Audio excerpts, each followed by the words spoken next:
Assalamualaikum. Туғандар амансыздар бі? Бізде кезектегі чығарылыш. Қайрадан еле мини трактор туралы болмақчы. Бұл тракторымыз Корея өндірісінен шыққан Тум деген трактор. 4 цилиндр, водяной, 4 ВД, руль гидравлика, реверсі бар. Трактор Қырғызстанда іштеген емес. Құда қаласа алған адам бірінші хозяин болып іштетеді.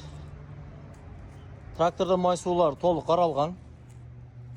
Қысқасы ішке дап-даяр трактор. Көріңіздер.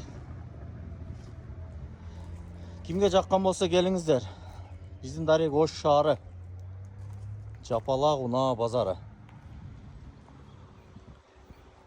Біз сіздерменен қызматташып іштешуге даярбыз. Daha қайталап айтам, трактор 46 аттың күчі. 4 цилиндр, водяной, 4 ВД, руль гидравлика. Келіңіздер, біз сіздерді күтеміз.